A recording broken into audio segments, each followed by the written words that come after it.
इच्छा होती है उस परम स्थान के दर्शन की जहां भगवान शिव ध्यान में स्थित है। कैलाश पर्वत उनका परम आसन। ये कोई साधारण पर्वत नहीं बल्कि भगवान शिव का साक्षात रूप है। इसके चरणों में है मानसरोवर, मीठे जल की पवित्रता और राक्षस ताल, खारे जल की रहस्यपूर्ण गहराई।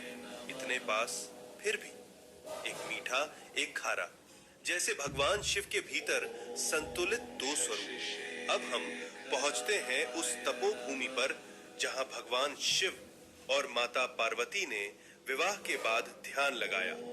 ये है आदि कैलाश, उत्तराखंड के ऊंचे हिमालय में स्थित, जहां आज भी उनकी ध्यान ऊर्जा का कंपन महसूस होता है। यही है गौरी कुंड और पार्वती सरोवर। ये पर्वत नहीं, शिव पार्वती की जीवित उपस्थिति का केंद्र है, इसलिए कहलाता है छोटा कैलाश। और पास ही स्थित है ओम पर्वत, जहां बर्फ पर स्वतः उभरा ओम दिखाई देता है, जैसे शिव का मौन मंत्र इस भूमि में गूंज रहा हो अनंत काल से।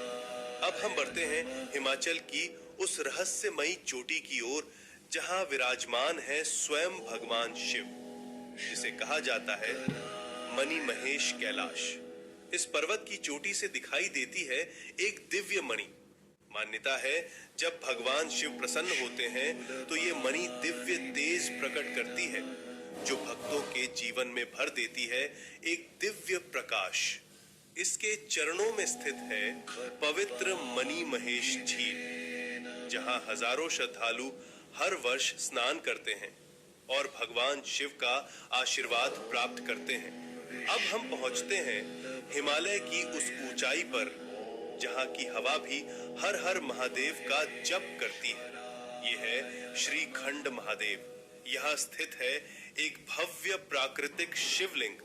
यहाँ तक पहुंचने का मार्ग अत्यंत कठिन, लेकिन कहा जाता है जिसे स्वयं भगवान शिव बुलाते हैं वही इस दिव्य शिखर तक पहुंच पाता है। श्रीखंड महादेव केवल एक शिवलिंग नहीं, ये है भगवान शिव का हिमालयी सिंहासन। अब हम पहुंचते हैं भगवान शिव के एक और दिव्य धाम पर, हिमाचल की उस रहस्यमयी भूमि में किन्नौर कैलाश। यहाँ स्थित है सदियों पुराना एक विशाल शिवलिंग, जो अपने आप में अपार ऊर्जा समेटे हुए। और कहा जाता है यात्रा के दौरान कई भक्तों को ब्रह्म कमल के दर्शन भी हुए हैं। ओम नमः